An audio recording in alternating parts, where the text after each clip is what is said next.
ओम नमो भगवते वासुदेवाय नमः। सत्यनारायण व्रत हिंदू धर्म में एक अत्यंत शुभ और मंगलकारी व्रत माना जाता है।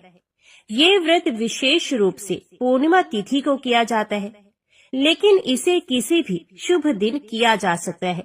इस व्रत में भगवान सत्यनारायण की पूजा और कथा का पाठ किया जाता है। ऐसा माना जाता है कि इस व्रत को करने से जीवन में सुख, समृद्धि, शांति और मनोकामनाओं की पूर्ति होती है। यह व्रत भगवान विष्णु को समर्पित होता है, जिससे उनके आशीर्वाद से सभी इच्छाएं पूर्ण होती हैं। सत्यनारायण व्रत करने से घर में सुख शांति बनी रहती है और आर्थिक समृद्धि आती है। जो भी व्यक्ति इस व्रत को करता है, उसके जीवन की सभी समस्याएं धीरे धीरे समाप्त हो जाती हैं। इस व्रत को करने से व्यक्ति के पूर्व जन्म और इस जन्म के पाप नष्ट होते हैं और उसे मोक्ष की प्राप्ति होती है। जिन व्यक्तियों को विवाह या संतान प्राप्ति में समस्या हो रही हो, उनके लिए यह व्रत अत्यंत फलदायी माना जाता है। इस व्रत को करने से शारीरिक और मानसिक स्वास्थ्य में सुधार होता है और व्यक्ति निरोगी रहता है। सत्यनारायण व्रत करने से परिवार में आपसी प्रेम और सौहार्द बना रहता है। सत्यनारायण व्रत करने के लिए प्रातः स्नान कर स्वच्छ वस्त्र धारण करें और व्रत का संकल्प लें। पूजा के लिए एक स्वच्छ स्थान पर चौकी रखकर उस पर भगवान सत्यनारायण की मूर्ति या चित्र स्थापित करें। धूप, दीप, फूल, पंचामृत, तुलसी दल और प्रसाद अर्पित करें। सत्यनारायण कथा के 5 अध्यायों को विधि पूर्वक पाठ करें और श्रवण करें। भगवान सत्यनारायण की आरती करें और प्रसाद का वितरण करें। पूजा के बाद ब्राह्मणों को भोजन कराएं और यथासंभव दान करें। पूजा के बाद स्वयं भी प्रसाद ग्रहण करें और व्रत का समापन करें। सत्यनारायण व्रत किसी भी शुभ अवसर पर किया जा सकता है, जैसे कि पूर्णिमा तिथि सबसे शुभ मानी गई है। इसके अलावा अक्षय तृतीया, गुरुवार को, दीपावली में, होली, जन्माष्टमी, नव वर्ष आदि विशेष पर्वों पर या फिर गृह प्रवेश के समय, विवाह के समय, संतान जन्म, व्यापार प्रारंभ करने के लिए, परीक्षा आदि शुभ कार्यों के पहले इस व्रत को करने के विशेष फल प्राप्त होते हैं। पूर्णिमा पर सत्यनारायण भगवान के व्रत का विशेष महत्व है। इस व्रत को करने से व्यक्ति के जीवन में सुख, शांति, समृद्धि और सफलता आती है। जो भी व्यक्ति श्रद्धा और भक्ति भाव से इस व्रत को करता है, उसे भगवान सत्यनारायण की कृपा प्राप्त होती है और उसके सभी कष्ट समाप्त हो जाते हैं। तो अभी सुनते हैं श्री सत्यनारायण भगवान की व्रत कथा। ऋषियों ने सूत जी से पूछा, महामुनि, किस व्रत या तप से अभीष्ट फल की प्राप्ति होती है? हम सुनना चाहते हैं, कृपया बताइए। सूत जी बोले, देवर्षि नारद ने यही बात भगवान कमलाकांत से पूछी थी। उन्होंने जो उसका उत्तर दिया था, उसी को आप सुनिए। एक दिन दूसरों पर अनुग्रह करने वाले योगी नारद जी विविध लोकों में घूमते हुए मृत्यु लोक में आए। उन्होंने देखा यहाँ के सभी मनुष्य भांति भांति के दुखों से पीड़ित हैं और अपने अपने कर्म के फल स्वरूप विविध योनियों में जन्म लेकर कलेश पा रहे हैं। वे सोचने लगे कि इस उपाय से इनका दुख निश्चित रूप से दूर हो सकता है। मन ही मन इस प्रकार सोचकर वे विष्णु लोक में गए और वहां जाकर उन्होंने शंख, चक्र, गदा, पद्मधारी, वनमाला से विभूषित शुक्ल वर्ण चतुर्भुज देव देवेश्वर भगवान नारायण को देखकर कुछ कहना चाहा। नारद जी बोले, आप मन और वाणी से अतीत अनंत शक्ति हैं, आदि, मध्य और अंत से रहित हैं, निर्गुण है, गुणात्मा है, सबकी आदिभूत है और भक्तों के दुख का नाश करने वाले हैं। आपको नमस्कार है। भगवान विष्णु ने नारद का स्तवन सुनकर उत्तर दिया। श्री भगवान बोले, महाभाग, तुम किस लिए यहाँ आए हो और तुम्हारे मन में क्या अभिलाषा है? बताओ, मैं तुम्हारी सब बातों का उत्तर दूंगा। नारद जी बोले, मृत्यु लोक में मनुष्य पाप कर्म वश विविध योनियों में जन्म लेकर नाना प्रकार से कलेश पा रहे हैं और अपने अपने पापों का फल भोग रहे हैं। हे नाथ, उनके वे सारे कलेश सहज में ही कैसे दूर हो सकते हैं? यदि मुझ पर आपकी कृपा है तो वह उपाय मुझे बताइए, उसी को सुनने की मेरी इच्छा है। श्री भगवान ने कहा, वत्स, लोगों के प्रति अनुग्रह कामी होकर तुमने बड़ी अच्छी बात पूछी है। जिसके करने से मनुष्य मोह से मुक्त होता है, वह मैं तुमसे कह रहा हूँ, सुनो। एक अत्यंत पवित्र व्रत है जो स्वर्ग या पृथ्वी पर अति दुर्लभ है। मैं स्नेहवश हे विप्र आज उसी को प्रकट कर रहा हूँ। इस व्रत का नाम सत्यनारायण व्रत है। इसको भली भांति विधान पूर्वक बतलाता हूँ। इस व्रत का सम्यक रूप से अनुष्ठान किए जाने पर इस लोक में सुख भोग कर मनुष्य परलोक में मोक्ष को प्राप्त करता है। भगवान की इस बात को सुनकर नारद जी ने फिर कहा, इस व्रत का क्या फल है, इसकी क्या विधि है और किसने ये व्रत किया था तथा कब किया था, ये सब विस्तार पूर्वक बतलाइए। श्री भगवान बोले, इस व्रत से दुख शोक आदि का नाश होता है, धन धान्य की वृद्धि होती है और यह व्रत सौभाग्य संतति तथा सर्वत्र विजय प्रदान करता है। मनुष्य भक्ति श्रद्धा के साथ जिस किसी दिन ये व्रत कर सकता है, परंतु सत्यनारायण देव निशामुख अर्थात संध्या के समय पूजे जाने पर संतुष्ट होते हैं। धर्मपरायण मनुष्य ब्राह्मण और बंधु बांधवों के साथ यह व्रत करे, भक्ति के द्वारा भोग लगाए।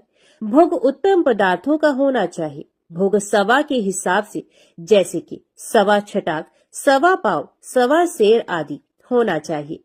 केला, घी, दूध, गेहूं काटा, गेहूं काटा ना मिलने पर चावल काटा और चीनी अथवा गुड़ का भोग लगाना चाहिए। ये सभी चीजें परिमाण में सवा के हिसाब से होनी चाहिए और सबको एकत्रित कर निवेदन करना चाहिए। तदंतर घर के लोगों के साथ कथा सुनकर ब्राह्मण को दक्षिणा देनी चाहिए। इसके बाद ब्राह्मणों को प्रसाद खिलाकर अपने बंधु बांधवों के साथ भक्ति पूर्वक स्वयं प्रसाद ग्रहण करना चाहिए और भगवान के सामने प्रेम प्रवश होकर नाचना और गाना चाहिए।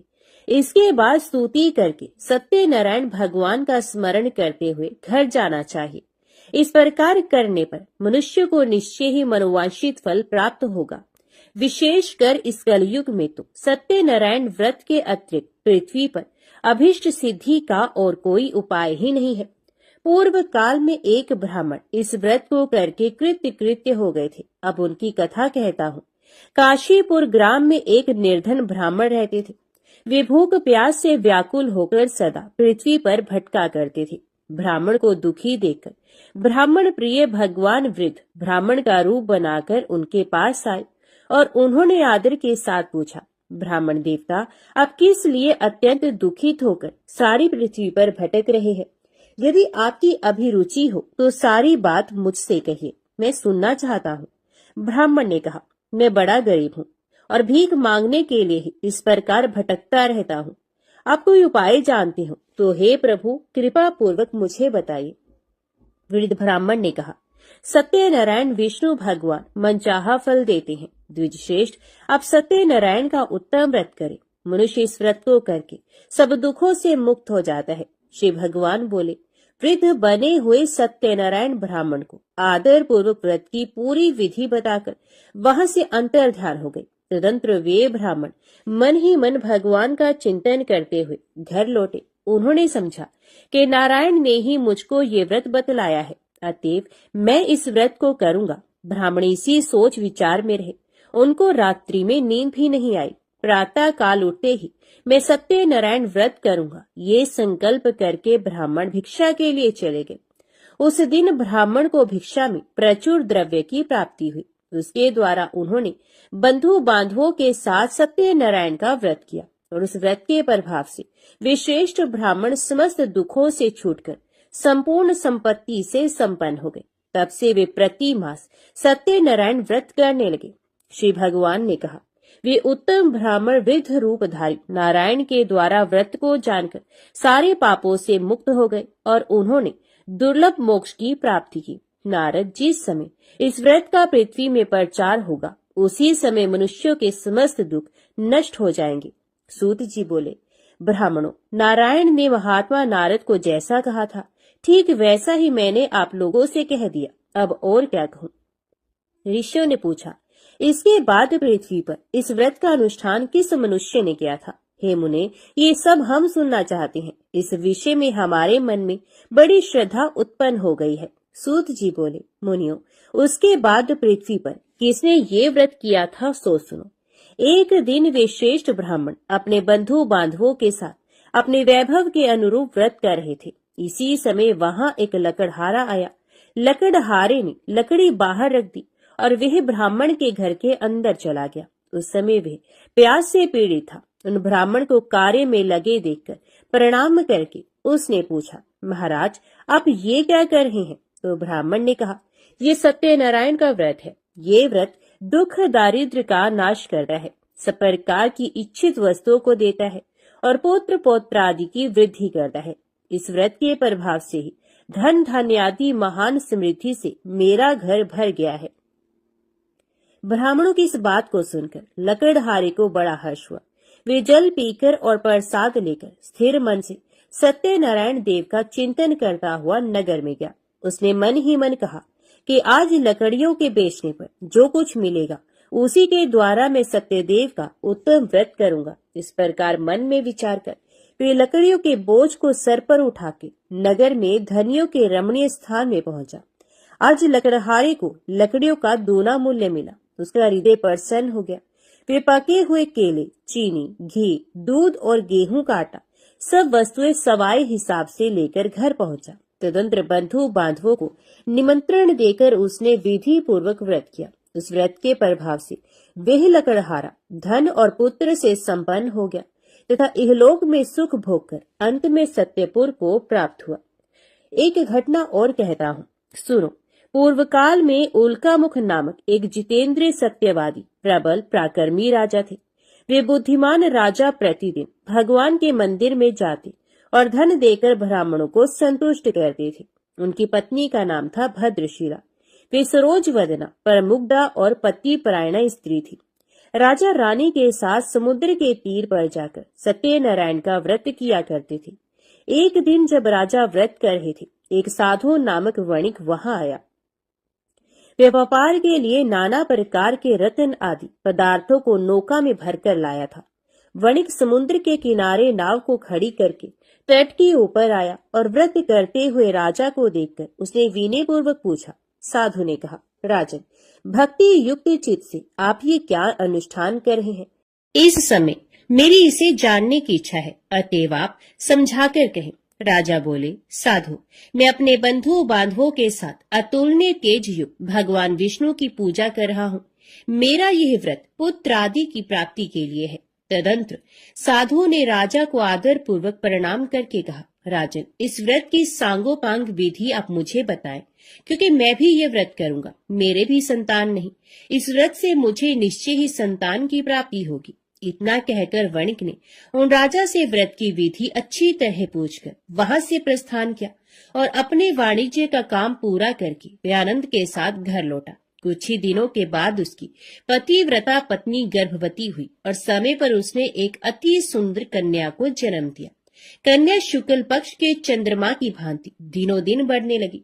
वणिक ने उसका जात कर्म आदि संस्कार करवाकर उसका नाम रखा कलावती। तदंतर वणिक पत्नी लीलावती ने मधुर वचनों में पति से कहा, स्वामी, अपने पूर्व में जो सत्यनारायण व्रत करने की प्रतिज्ञा की थी उसे अब पूरी क्यों नहीं कर रहे हैं? तो साधु ने उत्तर दिया, प्रिय, मैं कलावती के विवाह के समय सत्यनारायण का व्रत करूंगा। पत्नी को इस प्रकार आश्वासन देकर साधु वणिक समुद्र के तट की ओर चला गया। इधर पिता के घर में कलावती बढ़ने लगी। इसके बाद धर्म के जानने वाले पिता ने जब अपनी पुत्री को विवाह के योग्य देखा, तब अपने बंधु बांधवों से परामर्श करके साधु ने वर ढूंढने के लिए दूत को भेजा। दूत साधु का आदेश पाकर कांचन नगर गया और वहां कलावती के योग्य एक उत्तम वर की खोज करके वहां से उस वणिक पुत्र को साथ लेकर लौट आया। साधु वणिक उस सुंदर और सद्गुणी वणिक कुमार को देखकर बड़ा प्रसन्न हुआ और अपनी जाति बंधुओं के साथ मिलकर प्रसन्नता पूर्वक यथाविधि अपनी कन्या को उसको अर्पण कर दिया। दुर्भाग्यवश कलावती के विवाह के समय भी वणिक उस उत्तम व्रत की बात भूल गया। इससे भगवान उस पर रुष्ट हो गए। कुछ दिनों के बाद वह व्यापार में निपुण वणिक अपने श्रीमान जमाता को साथ लेकर व्यापार के लिए बाहर गया और राजा चंद्रकेतु के राज्य में समुद्र के समीप रमणीय रतनसार नगर में जा पहुंचा। वहां एक पुरी बनाकर वे अपना व्यापार करने लगा। उसी समय प्रभु सत्यनारायण ने साधु को मिथ्यावादी जानकर उसे शाप देते हुए कहा, आज से कुछ ही दिनों में यही तुम दुख को प्राप्त होगे। इधर उसी दिन एक चोर ने राजमहल में धन चुराया।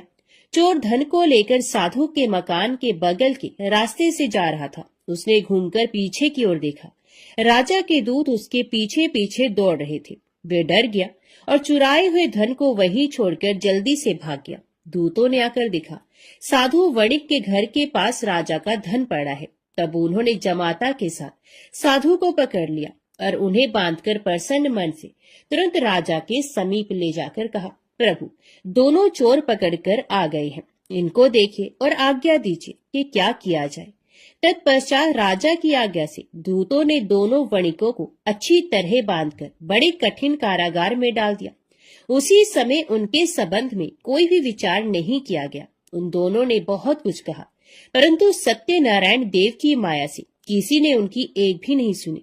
इसके बाद राजा चंद्रकेतु ने उनकी सारी धन संपत्ति छीन ली। इधर सत्यदेव के शाप से घर में लीलावती और कलावती पर भी दुख आ पड़ा।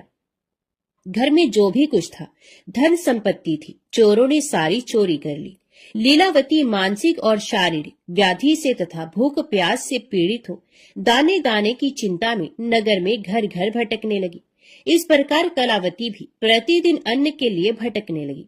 एक दिन भूख से व्याकुल कलावती घर से निकलकर किसी ब्राह्मण के घर पहुंची। उसने देखा वहां सत्यनारायण का व्रत हो रहा है। वे वहां बैठ गई और कथा सुनकर उसने भगवान से मनोरथ पूर्ति के लिए प्रार्थना की। इसके बाद प्रसाद लेकर उसी रात को वे अपने घर लौट आई। लीलावती ने कन्या को बहुत डांट कर कहा, बेटी, तू इतनी रात तक कहाँ थी? तेरे मन में क्या है? तो कलावती ने उत्तर दिया, माता, ब्राह्मण के घर सत्यनारायण भगवान का व्रत है, मैं उसी को देख रही थी। सत्यनारायण का व्रत मनोरथ पूर्ण करने वाला है। कन्या की ये बात सुनकर लीलावती व्रत करने को तैयार हुई और उस साध्वी साधु पत्नी ने अपने सुहृद बंधुओं के साथ सत्यनारायण व्रत किया। मेरे स्वामी और जमाता शीघ्र घर लौट आए। सत्यनारायण देव से उसने बार बार इस वर के लिए प्रार्थना की और कहा, प्रभु, मेरे पति और दामाद का अपराध क्षमा कीजिए। वणिक पत्नी के व्रत से प्रभु सत्यनारायण प्रसन्न हो गए और उन्होंने श्रेष्ठ राजा चंद्रकेतु को स्वप्न में दर्शन देकर कहा, राजन, सवेरा होते ही दोनों वणिकों को छोड़ देना और उनका जो धन छीना है उसे दोगुना उन्हें दे देना, नहीं तो मैं राज्य, धन और पुत्र के साथ तुम्हारा विनाश कर दूंगा। राजा को इतना कहकर प्रभु अंतर ध्यान हो गए। प्रातः काल होते ही राजा सभा में गए और स्वजनों के साथ वहां बैठकर उन्होंने दूतों को आज्ञा दी कि अभी जाकर दोनों बंदी महाजनों को तुरंत कैद से छोड़ दो। राजा की आज्ञा पाकर दूतों ने दोनों महाजनों को मुक्त कर दिया और उन्हें साथ लेकर विनय पूर्वक राजा से कहा, दोनों वणिकों की हथकड़ी बेड़ी खोलकर हम उन्हें यहाँ ले आए हैं। इसी समय उन दोनों के मन में पुरानी बात का स्मरण हुआ और भगवान सत्यनारायण की महिमा को याद करके वे विस्मय और भय से विवल हो गए। उन्होंने राजा चंद्रकेतु को प्रणाम किया। राजा ने भी उनको देखकर आदर पूर्वक कहा, देवात, तुम्हें ये महान कष्ट भोगना पड़ा, अब तुम्हें कोई भय नहीं, तुम मुक्त हो, जाओ शोर करा लो। तदंतर श्रीमान राजा चंद्रकेतु ने सोने और रत्नों से बने हुए गहनों के द्वारा दोनों वणिकों को अलंकृत किया। बड़ी मीठी वाणी से उनको अति सुख पहुंचाया और छीने हुए धन से दोगुना धन देकर उनसे कहा, साधु, अपने घर चले जाओ। साधु ने राजा को प्रणाम करके कहा, आपकी कृपा से मैं घर जाने में समर्थ हो सका हूँ। उस समय साधु ने मंगलाचार करते हुए यात्रा की, ब्राह्मणों को धन का दान किया और अपने नगर की ओर दोनों चले गए। कुछ ही दूर आगे बढ़ने पर प्रभु सत्यनारायण ने दंडी की वेश में आकर उनसे पूछा, बताओ तो तुम्हारी नाव में क्या है? तो महाजन ने परमत से होकर बड़ी अवहेलना के साथ हंसी उड़ाते हुए कहा, दंडी, क्यों पूछ रहे हो? तुम्हें रुपए चाहिए क्या? मेरी नाव में तो लता पत्र भरे हैं। दंडी के वेश में आए हुए भगवान सत्यनारायण ने साधु के निष्ठुर वचन सुनकर कहा, तुम्हारे वचन सत्य हो। और ये कहकर वे तुरंत वहां से चले गए। दंडी के कुछ दूर चले जाने पर साधु भी समुद्र के किनारे पहुंचा और नित्य क्रियादि करके नाव पर गया तो देखा नाव में लता पत्र भरे पड़े हैं। ये देखकर उसे बड़ा विस्मय हुआ और वे मूर्छित होकर पृथ्वी पर गिर पड़ा। थोड़ी देर के बाद चेत होने पर वे बड़ी चिंता में डूब गया। श्वशुर की ये दशा देखकर जमाता ने उनसे कहा, आप किस लिए शोक कर रहे हैं? ये सब दंडी के शाप का फल है।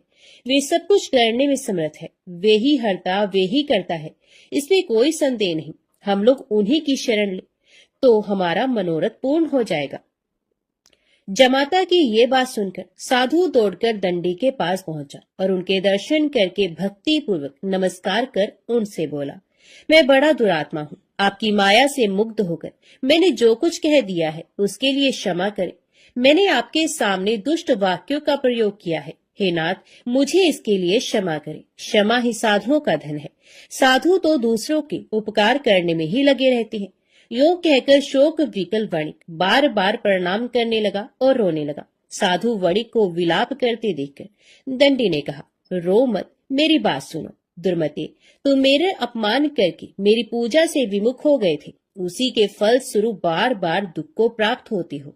भगवान के इस प्रकार के वचनों को सुनकर साधु ने भगवान की स्तुति की। साधु बोला, प्रभु, ब्रह्मादि स्वर्गवासी देवता आपकी माया से मोहित होकर आपकी आश्चर्यमय रूप और गुणों को नहीं जान पाते। मैं भी आपकी माया से मुग्ध हूँ, अतएव आपको कैसे जान सकूंगा? आप प्रसन्न हो, मैं अपने वैभव के अनुसार आपकी पूजा करूंगा। मैं आपके शरणागत हूँ, मुझे पुत्र और वित्त दीजिए, मेरी रक्षा कीजिए। साधु के इस प्रकार के भक्ति युक्त वचनों को सुनकर भगवान जनार्दन पर तुष्ट हो गए और साधु को मनचाहा वर देकर वहीं अंतर्ध्यान हो गए। तदंतर साधु ने नाव पर चढ़कर देखा, नाव रत्न आदि से भरी है।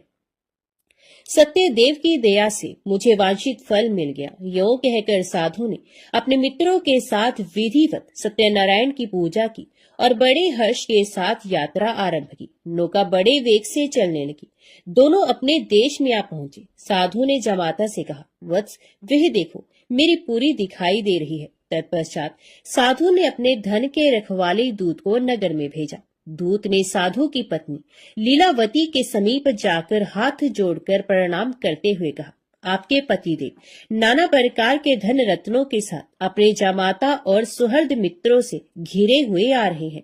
साध्वी वणिक पत्नी दूत के मुख से स्वामी और जमाता के आने का समाचार सुनकर बड़ी हर्षित हुई और सत्यदेव की पूजा करके उसने अपनी लड़की से कहा, मैं पति की अगुवानी के लिए जाऊंगी, तुम भी तुरंत मेरे साथ चलो। माता की बात सुनकर कलावती ने सत्यनारायण का व्रत किया, परंतु प्रसाद लिए बिना ही वे पति के सामने चले गए।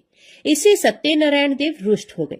धन रतन और जवाई को लेकर नौका जल में अदृश्य हो गई। कलावती ने जब पति को नहीं देखा तब वह शोक से अत्यंत व्याकुल होकर रोती हुई जमीन पर गिर पड़ी। अपने पति और नाव के ना दिखने से अत्यंत शोकातुर थी।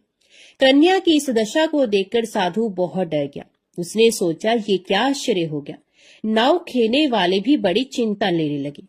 ये सब देखकर पतिव्रता लीलावती अत्यंत दुख से विवल होकर विलाप करती हुई स्वामी से बोली, मैंने अभी अभी ज्वाई को देखा था, क्षण मात्र में ही नौका के साथ जमाता अदृश्य हो गए।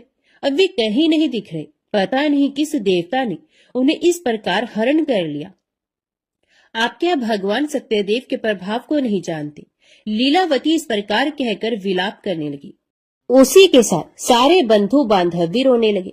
लीलावती अपनी कन्या को गोद में लेकर रुदन करने लगी। कन्या कलावती ने स्वामी को डूबा हुआ जानकर दुखित हृदय से पति की पादुका को लेकर सती होने का निश्चय किया। धर्म को जानने वाला साधु वणिक कन्या की ये स्थिति देखकर अपनी पत्नी के साथ शोक से अत्यंत व्याकुल हो उठा और उसने मन ही मन सोचा, निश्चय ही सत्यदेव की माया के द्वारा ही मेरे जमाता हरे गए हैं। अपने वैभव के अनुसार भगवान सत्यनारायण की पूजा करूंगा।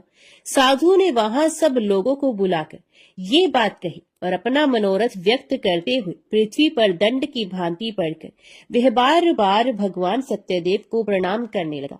इससे सत्यदेव प्रसन्न हो गए। उन्होंने आकाश से ही साधु के प्रति कहा, साधु, तुम्हारी कन्या मेरे भोग का तिरस्कार करके पति को देखने के लिए आ गई, इसलिए इसका पति अदृश्य हो गया। अब वे घर जाए, प्रसाद लेकर लौट कर आए, तब अवश्य उसे स्वामी का सुख प्राप्त होगा, इसमें कोई संदेह नहीं। वणिक नंदनी कलावती ने गंगन मंडल में ये प्राण दान करने वाली वाणी सुनी और सुनकर तुरंत ही वे घर चले गए।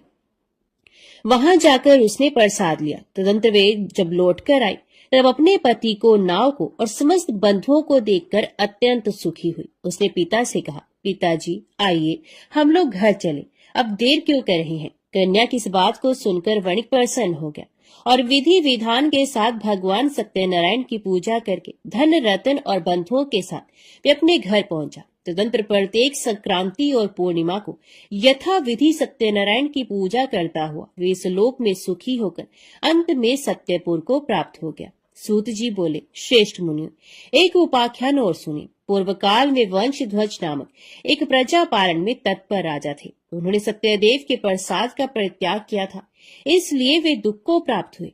एक दिन राजा ने वन में जाकर विविध प्रकार के मृगों का शिकार किया। फिर जब विश्राम के लिए वे बरगद के वृक्ष के नीचे आए तब उन्होंने देखा ग्वाले लोग बड़े संतुष्ट मन से मित्रों को साथ लेकर भक्ति पूर्वक भगवान सत्यनारायण देव की पूजा कर रहे हैं। राजा ने सत्यनारायण की पूजा होती देखी, पर घमंड के कारण ना तो वे वहां गए न प्रणाम ही किया। ग्वाले राजा के पास प्रसाद रखाए और पूजा की जगह आकर प्रसाद लेकर अपने घरों को चले गए। राजा ने प्रसाद नहीं लिया, इसलिए वे बड़े दुख में पड़े। उनके 100 पुत्र मर गए, धन धान्य आदि समस्त संपत्ति नष्ट हो गई। तब उन्होंने सोचा, सत्यदेव ने ही मेरा सब कुछ नष्ट कर दिया है, इसलिए जिस स्थान पर ग्वाले पूजा कर रहे हैं मैं वहां जाऊंगा। राजा ने मन ही मन ऐसा निश्चय किया और ग्वालों के पास जाकर उनके साथ भक्ति श्रद्धा पूर्वक यथाविधि सत्यदेव की पूजा की।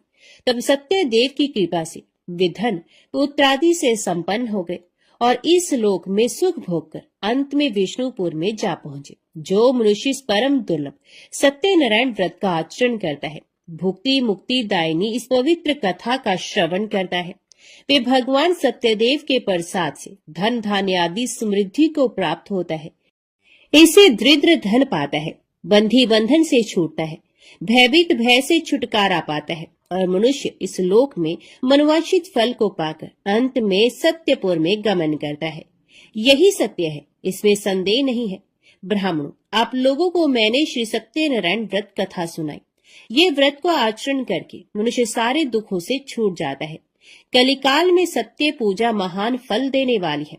इन देव को कोई सत्यनारायण कहते हैं और कोई सत्यदेव कहते हैं। ये नाना रूप धारण करके सबके मनोरथ को प्रदान करते हैं। ये सनातन सत्यदेव कलयुग में सत्य व्रत के रूप में अवतीर्ण होंगे। श्रेष्ठ मुनियों, जो मनुष्य नित्य इसका पाठ या श्रवण करता है, सत्य देव के प्रसाद से उसके सारे पाप नष्ट हो जाते हैं। तो प्रेम से बोलो, श्री सत्यनारायण भगवान की जय। आइए अब सुनते हैं श्री सत्यनारायण भगवान की आरती। जय लक्ष्मी रमणा स्वामी, जय लक्ष्मी रमणा, सत्यनारायण स्वामी जन पातक हरणा। ओम जय लक्ष्मी रमणा। रतन जड़ित सिंहासन अद्भुत शविराजे, नारद करत निराजन घंटावन बाजे। ओम जय लक्ष्मी रमणा। प्रगट भय कलिकारण द्विज को दर्श दियो, बूढ़ो ब्राह्मण बन कर कंचन महल कियो। ओम जय लक्ष्मी रमणा। दुर्बल भील कठारो जिन पर कृपा करी, चंद्रचूड़ एक राजा तिनकी विपत्ति हरी। ओम जय लक्ष्मी रमणा। वैश्य मनोरथ पायो श्रद्धा तज दीनी, सो फल भोग्य प्रभु जी फिर स्तुति कीन्ही। ओम जय लक्ष्मी रमणा। भाव भक्ति के कारण छिन छिन रूप धरियो, श्रद्धा धारण कीन्ही तिनको काज सरो। ओम जय लक्ष्मी रमणा। ग्वाल बाल संग राजा वन में भक्ति करी, मन वांछित फल दीनो दीन दयालु हरि। ओम जय लक्ष्मी रमणा। चढ़त प्रसाद सवायो कदली फल मेवा धूप दीप तुलसी से राची सतदेवा ओम जय लक्ष्मी रमणा सत्यनारायण जी की आरती जो कोई नर गावे तन मन सुख संपत्ति मन वांछित फल पावे ओम जय लक्ष्मी रमणा ओम जय लक्ष्मी रमणा स्वामी जय लक्ष्मी रमणा सत्यनारायण स्वामी जन पातक हरणा ओम जय लक्ष्मी रमणा और सत्यनारायण भगवान की जय।